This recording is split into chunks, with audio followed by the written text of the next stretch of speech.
क्या सचमुच इंदिरा गांधी के जानते हुए भी उनके बेटे संजय गांधी ने जबरदस्ती लाखों लोगों का नसबंदी करवा कर उन्हें नपुंसक बनवा दिया था? और क्या ये सच है कि इंदिरा गांधी ने भारत के सम्मान के लिए सीधे दुनिया के सबसे ताकतवर इंसान यानी अमेरिका के राष्ट्रपति से सीधे पंगा ले लिया था? और क्या वाकई में इंदिरा गांधी ने सिर्फ अपनी कुर्सी बचाने के लिए पूरे देश में जबरदस्ती इमरजेंसी लगाकर लाखों लोगों की जिंदगी बर्बाद कर दी थी? और क्या सचमुच इंदिरा गांधी को उनके ही अपने वरिष्ठ नेता मिलकर एक गूंगी गुड़िया कहकर मजाक उड़ाया करते थे? और क्या वाकई में इंदिरा गांधी के पति फिरोज गांधी की असमय मौत के पीछे असल में पंडित जवाहरलाल नेहरू और कांग्रेस का हाथ था? इन सारे सवालों के जवाब किसी सरकारी दस्तावेज या पुरानी किताबों की सीधी सादी पंक्तियों में नहीं मिलेंगे। इन सवालों का सच छुपा है उस सफर में जो आनंद भवन की शांत गलियों से शुरू होकर एक सफदरगंज रोड के खून से लथपथ लॉन तक गया था। 19 नवंबर 1917 इलाहाबाद का ऐतिहासिक आनंद भवन मोतीलाल नेहरू के इस आलीशान घर में जब एक बच्ची ने जन्म लिया तो पूरे नेहरू परिवार में खुशी की लहर दौड़ गई। दादा मोतीलाल नेहरू ने इस बच्ची को देखा और नाम रखा इंदिरा प्रियदर्शनी। लेकिन ये जन्म किसी आम घराने में नहीं हुआ था। ये एक ऐसा दौर था जब भारत की आजादी की लड़ाई अपने चरम पर पहुंच रही थी और आनंद भवन अंग्रेजों के खिलाफ रणनीति बनाने का मुख्य अड्डा बन चुका था। इंदिरा का बचपन किसी सामान्य बच्चे की तरह खिलौनों और कहानियों के बीच नहीं बीता। उनके घर में गुड़ियों की जगह अंग्रेजों की पुलिस के छापे, जलसे और राजनीतिक बैठकें हुआ करती थी। पिता जवाहरलाल नेहरू और दादा मोतीलाल नेहरू अक्सर जेल में रहते थे। मां कमला नेहरू टीबी जैसी गंभीर बीमारी से जूझ रही थी। छोटे से बचपन में ही इंदिरा ने अकेलेपन की उस भयंकर करवाहट को महसूस किया जो आमतौर पर बड़ों को भी तोड़ देती है। घर में जब भी कोई मेहमान आता तो बात सिर्फ देश की आजादी, स्वदेशी आंदोलन और गिरफ्तारियों की होती। जब इंदिरा थोड़ी बड़ी हुई तो पिता जेल से उन्हें पत्र लिखा करते थे। वही पत्र बाद में प्रसिद्ध पुस्तक ग्लिम्पसेस ऑफ वर्ल्ड हिस्ट्री के रूप में दुनिया के सामने आए। लेकिन पिता के इन पत्रों और महान विचारों के बीच इंदिरा का निजी जीवन बेहद अकेला था। मां कमला नेहरू की तबीयत दिन पर दिन बिगड़ती जा रही थी। इंदिरा अपनी बीमार मां की देखभाल में दिन रात एक कर देती थी। पंडित नेहरू राजनीति में इतने व्यस्त थे कि परिवार के लिए समय निकालना उनके लिए लगभग नामुमकिन था। इंदिरा ने बहुत कम उम्र में ये सीख लिया था कि किसी पर भी पूरी तरीके से निर्भर रहना बेवकूफी है। 1930 में सिर्फ 12-13 साल की उम्र में इंदिरा ने अपनी ऑर्गेनाइजेशनल कैपेसिटी का नमूना दिखाया। उन्होंने बच्चों की एक टोली बनाई जिसका नाम रखा गया वानर सेना। बड़ों को लगता था कि ये सिर्फ बच्चों का एक खेल है, लेकिन इंदिरा की ये वानर सेना अंग्रेजों के लिए सिरदर्द बन गई। ये छोटे से बच्चे पुलिस की नजरों से बचकर आजादी के दीवानों तक गुप्त संदेश पहुंचाते थे, झंडे बनाते थे और बैठकों की सूचनाएं एक जगह से दूसरी जगह ले जाते थे। एक बार तो इंदिरा ने खुद एक बेहद संवेदनशील और गुप्त दस्तावेज अपनी स्कूल के बैग में छुपाकर पुलिस के पहरे के बीच से निकाल लिया था। उस दिन नेहरू परिवार को समझ आ गया था कि ये लड़की सिर्फ शांत दिखने वाली बच्ची नहीं है, इसके अंदर एक गजब का जिद्दी और चालाक दिमाग पनप रहा है। लेकिन किस्मत इंदिरा के साथ कोई ना कोई खेल खेल ही रही थी। पढ़ाई के सिलसिले में उन्हें पुणे के बोर्डिंग स्कूल और फिर शांति निकेतन भेजा गया, जहां उन्हें गुरुदेव रविन्द्रनाथ टैगोर का साथ मिला। गुरुदेव ने ही उन्हें प्रियदर्शनी का नाम दिया था। शांति निकेतन में इंदिरा को कला, संस्कृति और सादगी का पाठ मिला। लेकिन ये शांति ज्यादा दिनों तक टिकी नहीं। 1935 के आसपास उनकी मां कमला नेहरू की हालत बहुत ही ज्यादा बिगड़ गई। इलाज के लिए उन्हें स्विट्जरलैंड ले जाना पड़ा। इंदिरा पढ़ाई छोड़कर अपनी मां के साथ यूरोप चली गई। स्विट्जरलैंड और जर्मनी के सैनिटोरियम में इंदिरा ने महीनों अपनी मां के बिस्तर के पास बैठकर रातें काटी। लेकिन फरवरी 1936 में आखिरकार कमला नेहरू का निधन हो गया। 18 साल की इंदिरा के ऊपर दुखों का पहाड़ टूट पड़ा। मां का साया सिर से उठ चुका था। पिता भारत की राजनीति में फंसे हुए थे और देश में आजादी का संग्राम चरम पर था। मां की मौत के बाद इंदिरा पूरे तरीके से टूट चुकी थी। वो ब्रिटेन चली गई और ऑक्सफोर्ड यूनिवर्सिटी के समरविले कॉलेज में दाखिला लिया। लेकिन ऑक्सफोर्ड में उनका मन पढ़ाई में कम और अपनी अंदरूनी उलझनों में ज्यादा रहता था। सेहत भी लगातार खराब होने लगी। लेकिन इसी लंदन के धुंधले और ठंडे माहौल में इंदिरा की जिंदगी में एक ऐसे शख्स की एंट्री हुई जिसने उनके जीवन का रुख हमेशा हमेशा के लिए मोड़ दिया। वो नाम था फिरोज गांधी। फिरोज गांधी इलाहाबाद के ही रहने वाले एक पारसी युवक थे जो स्वतंत्रता संग्राम में बेहद सक्रिय थे और कमला नेहरू के इलाज के दौरान यूरोप में उनकी देखभाल में नेहरू परिवार के साथ लगातार खड़े रहे थे। जब इंदिरा लंदन में अकेली और बीमार थी तब फिरोज ही थे जो उनका सहारा बने। फिरोज का बेबाक अंदाज, उनका निडर स्वभाव और इंदिरा के प्रति उनका समर्पण धीरे धीरे प्यार में बदल गया। लंदन की ठंडी शामों में दोनों का साथ गहराता गया। लेकिन ये प्रेम कहानी जितनी सीधी दिखती है उतनी थी नहीं। जब पंडित जवाहरलाल नेहरू को इस बात का पता चला कि इंदिरा एक पारसी लड़के फिरोज से शादी करना चाहती है तो वो सख्त खिलाफ हो गए। नेहरू का मानना था कि इंदिरा की उम्र अभी राजनीति और देश की सेवा पर ध्यान देने की है और फिरोज का पारिवारिक बैकग्राउंड उनके स्टेटस से बिल्कुल अलग था। इसके अलावा इंटरकास्ट और इंटरफेथ मैरिज उस दौर के रूढ़िवादी समाज और कांग्रेस के राजनीतिक समीकरणों के लिए बहुत ही बड़ा भूचाल साबित हो सकता था। लेकिन इंदिरा अपनी बात पर पक्की थी। जो जिद उन्होंने बचपन में सीखी थी वही जिद अब उनके प्यार में दिख रही थी। पंडित नेहरू ने बहुत समझाने की कोशिश की, महात्मा गांधी से भी बात कराई गई।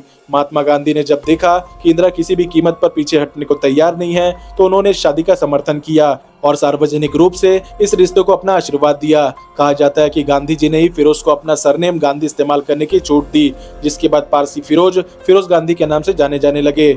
मार्च 1942 में तमाम विरोधों और समाज की परवाह किए बिना इंदिरा गांधी और फिरोज गांधी का विवाह आनंद भवन में पारंपरिक वैदिक रीति रिवाजों से संपन्न हुआ।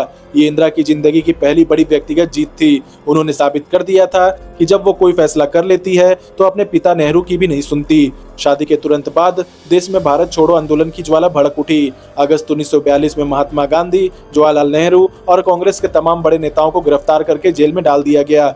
इंदिरा और फिरोज भी शांत बैठने वालों में से नहीं थे।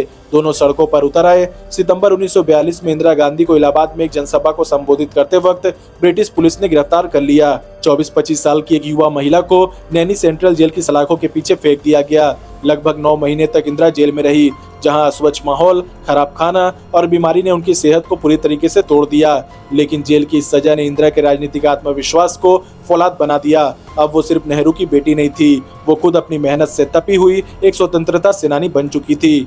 15 अगस्त 1947 को भारत आजाद हुआ। पंडित जवाहरलाल नेहरू आजाद भारत के पहले प्रधानमंत्री बने। देश की सत्ता दिल्ली के 30 मूर्ति भवन से चलने लगी। लेकिन इस आजादी के साथ इंदिरा गांधी की जिंदगी में एक नया मोड़ आया।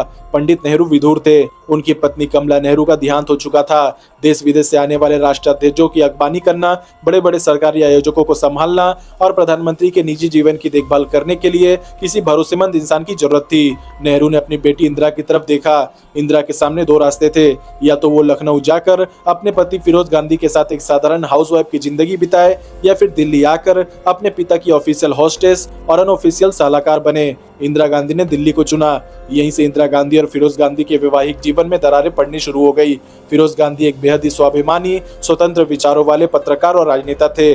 1952 के पहले आम चुनावों में फिरोज गांधी रायबरेली से सांसद चुनकर लोकसभा पहुंचे, लेकिन उन्हें जल्दी एहसास हो गया कि दिल्ली में उनकी पहचान सिर्फ प्रधानमंत्री के दामाद तक सीमित होकर रह गई है। फिरोज को नेहरू सरकार की नीतियां और लुटियंस दिल्ली का ये शाही माहौल कतई पसंद नहीं था। फिरोज लखनऊ में रहते थे और नेशनल हेराल्ड अखबार संभालते थे, जबकि इंदिरा अपने दोनों छोटे बेटों राजीव गांधी और संजय गांधी के साथ दिल्ली के 30 मूर्ति भवन में जमी हुई थी। पति और पत्नी के बीच दूरियां बढ़ती गई। इसी बीच फिरोज गांधी ने संसद के अंदर अपने ही ससुर यानी पंडित नेहरू की सरकार के खिलाफ मोर्चा खोल दिया। 1958 में फिरोज गांधी ने भारत के सबसे पहले फाइनेंशियल घोटाले LIC स्कैम का पर्दाफाश कर दिया। इस घोटाले ने नेहरू सरकार की नींव हिला दी और नेहरू के करीबी फाइनेंस मिनिस्टर TT कृष्णामाचारी को इस्तीफा देना पड़ा। फिरोज गांधी के इस कदम से नेहरू परिवार और फिरोज के बीच की खाई और ज्यादा चौड़ी हो गई।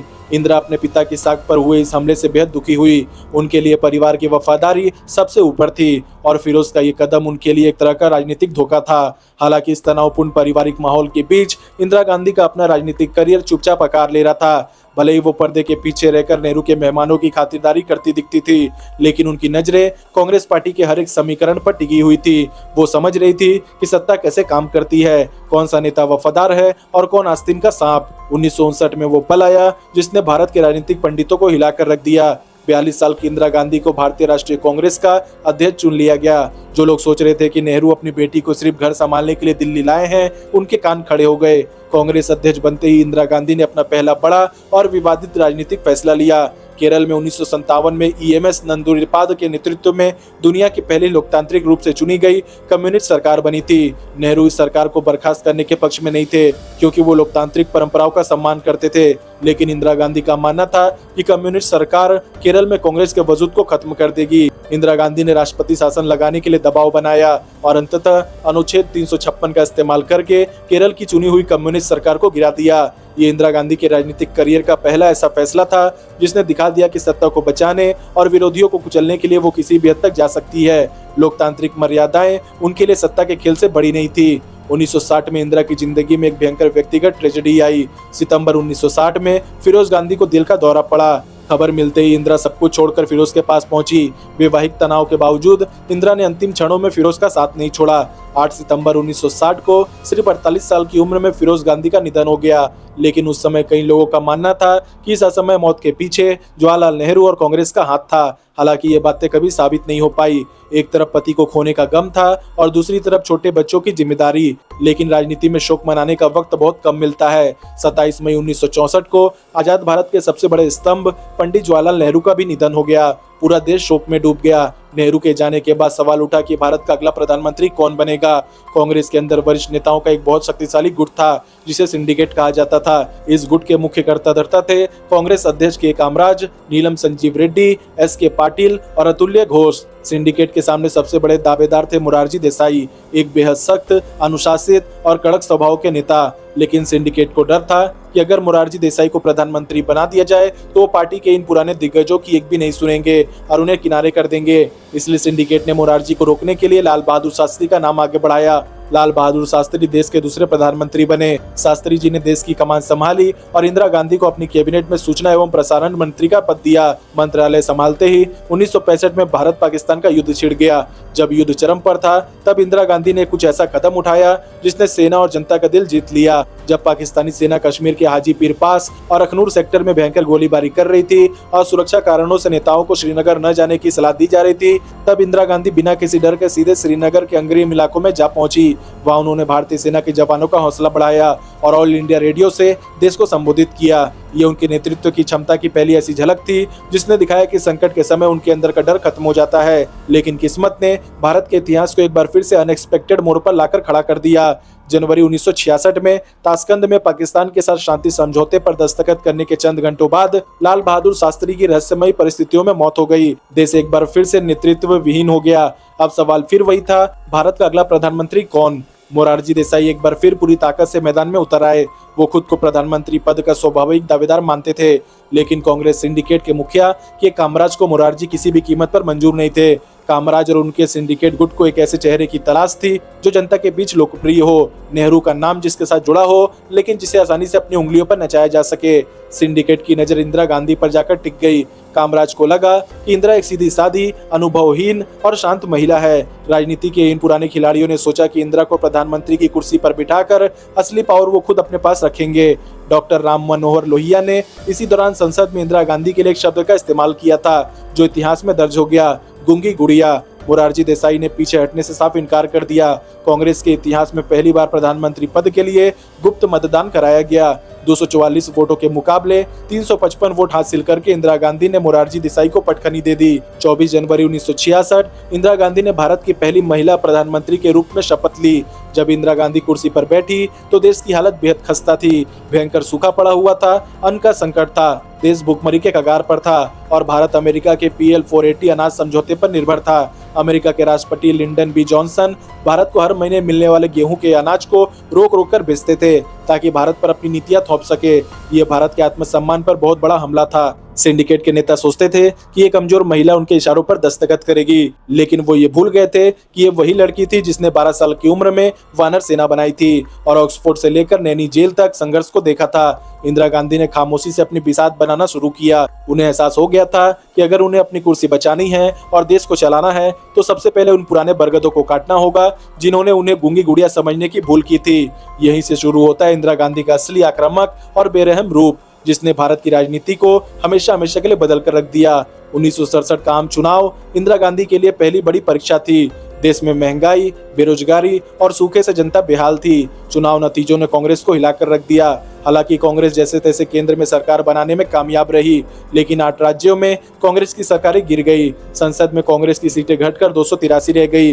मोरारजी देसाई और सिंडिकेट का दबाव इंदिरा पर और ज्यादा बढ़ गया। मोरारजी को प्रधानमंत्री और वित्त मंत्री का पद देना पड़ा, लेकिन इंदिरा समझ चुकी थी अब डिफेंसिव खेलने का वक्त खत्म हो चुका है। अगर वो अब नहीं संभली तो सिंडिकेट उन्हें उठाकर फेंक देगा।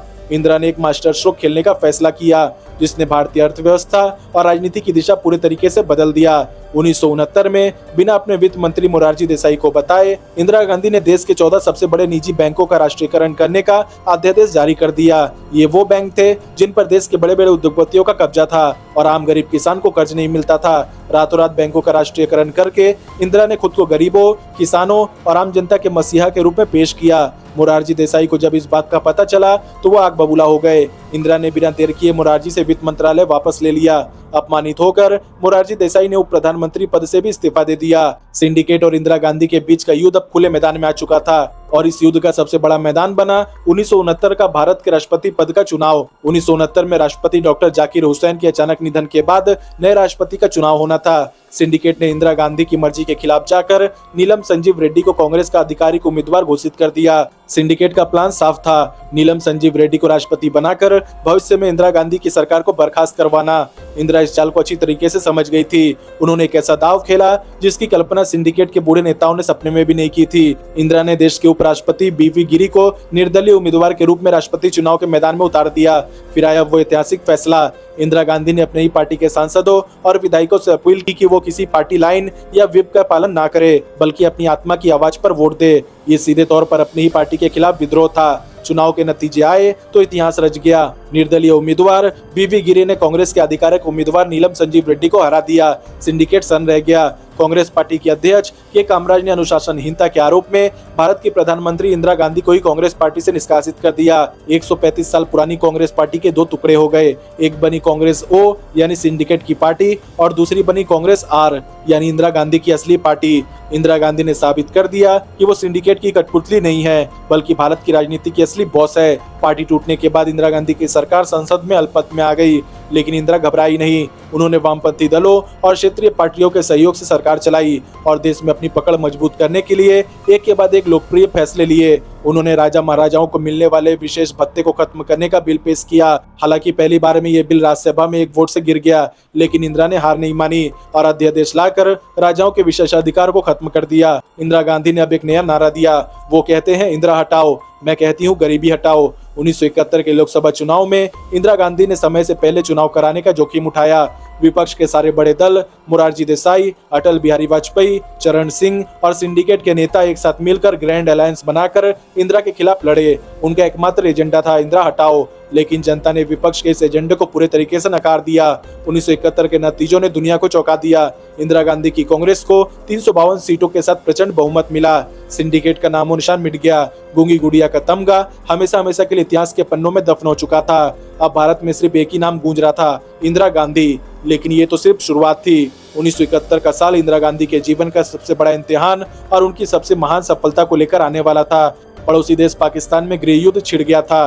पूर्वी पाकिस्तान यानी आज का बांग्लादेश में जनरल याहा खान और टिक्का खान की सेना ने बंगाली आबादी पर भयंकर जुल्म ढाने शुरू कर दिए थे। लाखों बंगाली शरणार्थी भारत की सीमाओं में घुस रहे थे। भारत की अर्थव्यवस्था पर इसका भारी दबाव पड़ रहा था। अप्रैल 1971 में इंदिरा गांधी ने अपने सेना प्रमुख जनरल सैम मानेकशॉ को बुलाया और तुरंत युद्ध में कूदने को कहा, लेकिन सैम मानेकशॉ एक तजुर्बेकार सैनिक थे। उन्होंने सीधे प्रधानमंत्री की आंखों में आंखें डालकर कहा, मैडम प्राइम मिनिस्टर, अगर हम अभी अप्रैल में युद्ध में जाते हैं तो मानसून आ रहा है, नदियां उफान पर होगी और चीन बॉर्डर पर बर्फ पिघल चुकी होगी। हमें हार का सामना करना पड़ सकता है। मुझे वक्त चाहिए। किसी और प्रधानमंत्री के सामने अगर कोई जनरल ऐसा कहता तो शायद उसे हटा दिया जाता, लेकिन इंदिरा गांधी में एक महान नेता की समझ थी। उन्होंने जनरल मानेकशॉ की बात मानी और उन्हें पूरी छूट दी। इंदिरा ने खुद कूटनीतिक मोर्चे पर मोर्चा संभाला।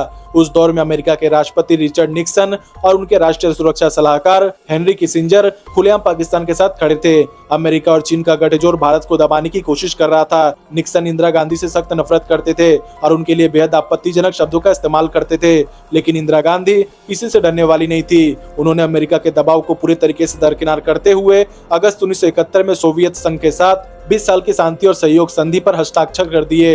ये इंदिरा का एक ऐसा कूटनीतिक मास्टर स्ट्रोक था जिसने अमेरिका और चीन के हाथ बांध दिए। 3 दिसंबर 1971 को पाकिस्तान ने भारत के पश्चिमी हवाई अड्डों पर अचानक बमबारी कर दी। युद्ध की शुरुआत हो चुकी थी। इंदिरा गांधी ने देर रात राष्ट्र को संबोधित किया और कहा कि पाकिस्तान का ये दुस्साहस ही उसका अंत बनेगा। 13 दिनों तक चले इस भयंकर युद्ध में भारतीय सेना ने पाकिस्तान के परखच्चे उड़ा दिए।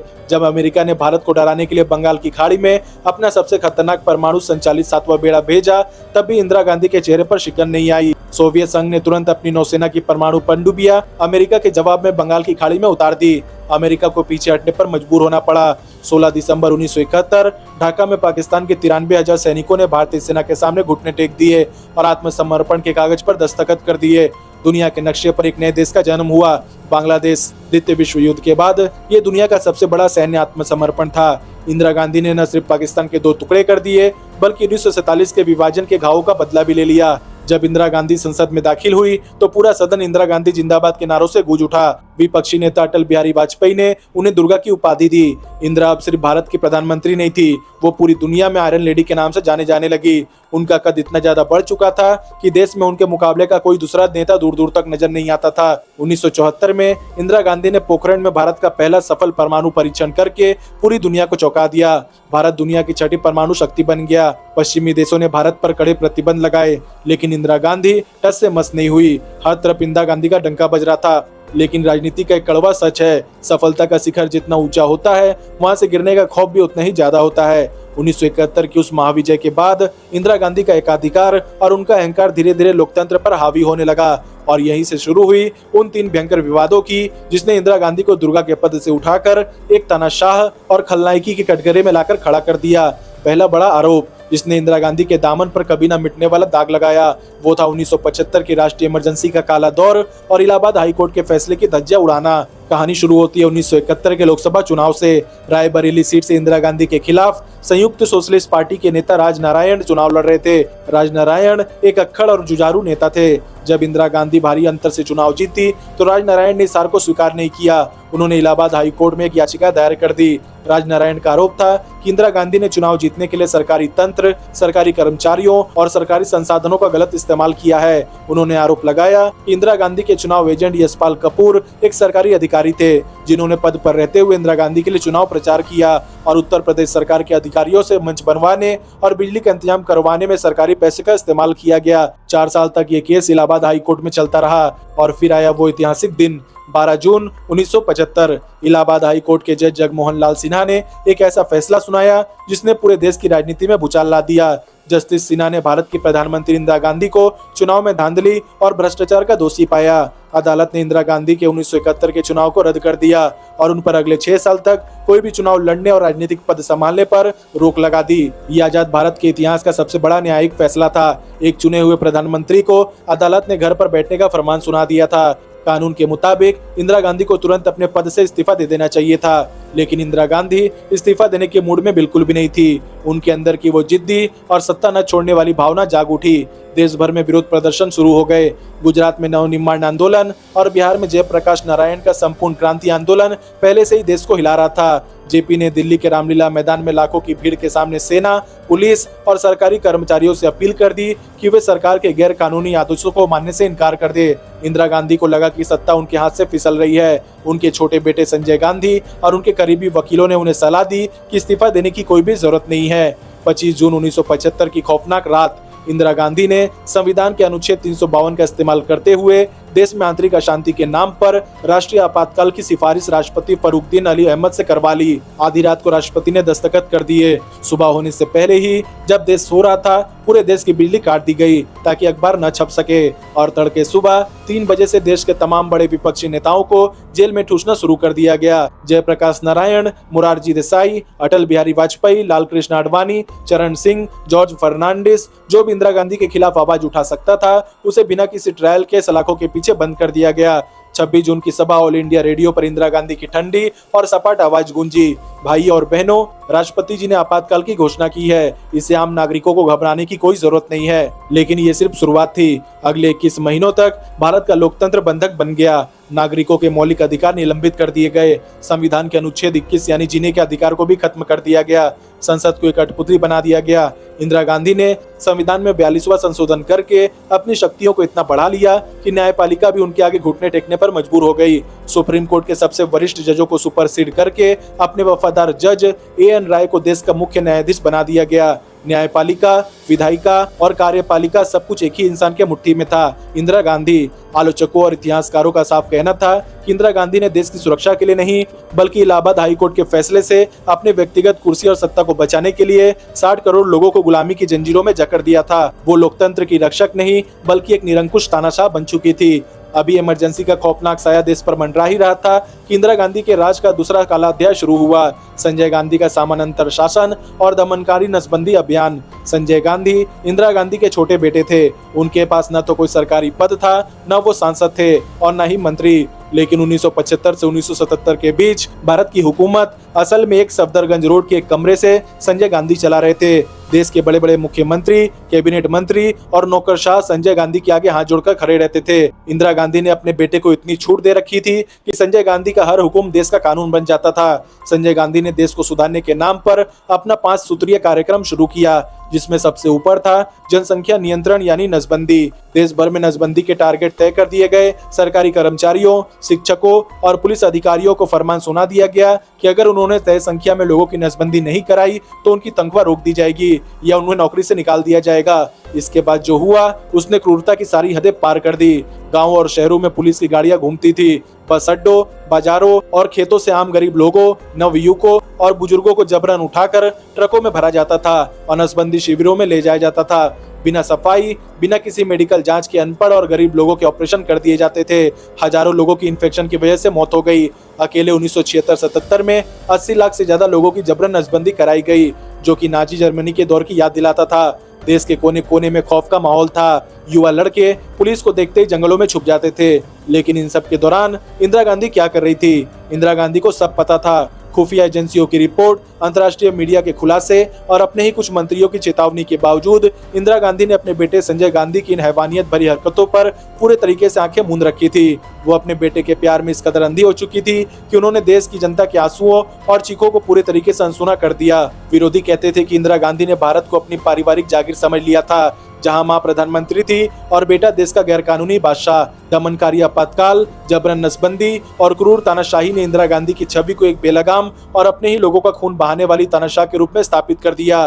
पूरा देश खोल रहा था। 1977 की शुरुआत में जब इंदिरा गांधी को लगा कि खुफिया रिपोर्टों के मुताबिक माहौल उनके पक्ष में है, तो उन्होंने अचानक इमरजेंसी खत्म करके चुनावों की घोषणा कर दी। लेकिन भारत की जनता भूली नहीं थी। 1977 के लोकसभा चुनावों में भारतीय जनता ने अपनी वोट की ताकत से वो कर दिखाया जिसकी कल्पना इंदिरा गांधी ने कभी नहीं की थी। जनता पार्टी के तूफान में कांग्रेस का सुपड़ा साफ हो गया।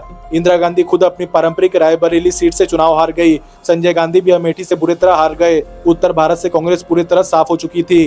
11 सालों का एक छत्र राज एक ही झटके में खत्म हो गया।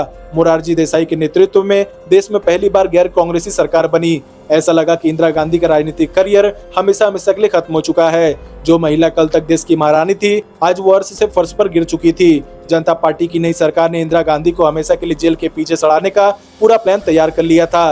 3 अक्टूबर 1977 की शाम जब सीबीआई की टीम उन्हें गिरफ्तार करने उनके आवास पहुंची, तो इंदिरा ने घबराने के बजाय पूरे ड्रामा को राष्ट्रीय कवरेज में बदल दिया। उन्होंने जानबूझकर गिरफ्तारी में देरी कराई ताकि मीडिया और समर्थकों का जमावड़ा लग जाए। जब पुलिस उन्हें दिल्ली से बाहर बदरपुर गेस्ट हाउस ले जाने लगी, तो रास्ते में एक रेलवे फाटक के पास इंदिरा गाड़ी से उतरकर सड़कों पर बैठ गई। उसने साफ कह दिया कि अगर उन्हें बिना किसी वारंट के ले जाया जा रहा है तो वो पैदल चलेंगी। अगली सुबह जब उन्हें कोर्ट में पेश किया गया, तो सबूतों की कमी के कारण मजिस्ट्रेट ने उन्हें बिना किसी शर्त रिहा कर दिया। ये जनता पार्टी सरकार के मुंह पर एक करारा थप्पड़ था। रिहा होते ही इंदिरा गांधी के चेहरे पर वही पुरानी विजयी मुस्कान थी। 1978 में कर्नाटक के चिकमगलूर सीट पर उपचुनाव होना था। इंदिरा गांधी ने चुनाव मैदान में उतरने का फैसला किया।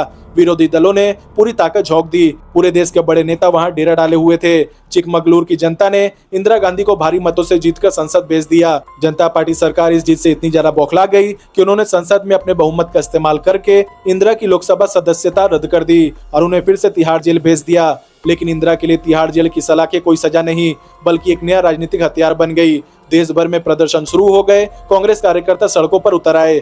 दूसरी तरफ जनता पार्टी की सरकार अंदरूनी खींचतान, व्यक्तिगत अहंकार और आपसी गुटबाजी में उलझकर दम तोड़ रही थी। मोरारजी देसाई, चरण सिंह और जगजीवन राम प्रधानमंत्री की कुर्सी के लिए आपस में ही लड़ रहे थे। महंगाई आसमान छू रही थी। कानून व्यवस्था पूरे तरीके से चरमरा चुकी थी और आम जनता ये सोचने पर मजबूर हो गई कि इमरजेंसी का दौर कम से कम अनुशासित और स्थिर तो था। 1989 में मोरारजी देसाई की सरकार गिर गई। इसके बाद चरण सिंह कांग्रेस के समर्थन से प्रधानमंत्री बने, लेकिन इंदिरा गांधी ने कुछ ही हफ्तों में अपना समर्थन वापस खींच लिया। चरण सिंह बिना एक बार भी संसद का सामना किए प्रधानमंत्री पद से हट गए। देश में 1980 के आम चुनाव का ऐलान हो गया। 1980 के चुनाव प्रचार में इंदिरा गांधी ने एक ही सवाल पूछा, आपको ऐसी सरकार चाहिए जो काम करे या ऐसी जो आपस में ही लड़े? जनवरी 1980 के चुनाव नतीजे जब आए तो भारतीय राजनीति के सारे पंडित सन्न रह गए।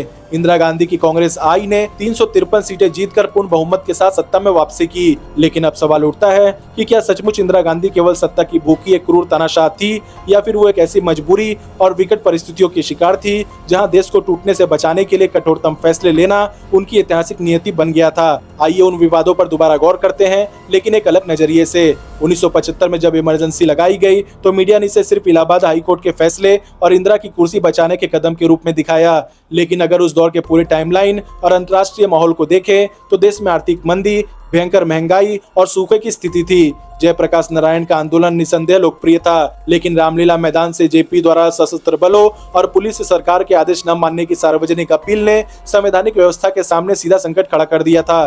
किसी भी चुने हुए प्रधानमंत्री के लिए सेना और पुलिस में विद्रोह का आहन देश को गृहयुद्ध की तरफ ढकेल सकता था। इंदिरा का फैसला कठोर और अतिवादी था, लेकिन क्या देश को अराजकता से बचाना उस फैसले के पीछे एक बड़ा कारण नहीं था? वही नसबंदी अभियान की बर्बरता का पूरा टिकरा हमेशा इंदिरा गांधी पर फोड़ा गया। लेकिन जमीनी सच्चाई ये थी कि जनसंख्या विस्फोट उस दौर में भारत की तरक्की का सबसे बड़ा दुश्मन माना जा रहा था। संजय गांधी के पास प्रशासनिक अनुभव की कमी थी और अति उत्साह में निचले स्तर के नौकरशाहों, पुलिस अधिकारियों और स्थानीय नेताओं ने अपने टारगेट पूरे करने के लिए जनता पर जुल्म ढाए। इंदिरा गांधी पर अपने बेटे के प्रति भावनात्मक अंधापन का आरोप जरूर लगता है, लेकिन क्या यह अभियान मूल रूप से देश के भविष्य की एक नीतिगत सोच से नहीं शुरू हुआ था, जिसे निचले तंत्र ने क्रूर बना दिया?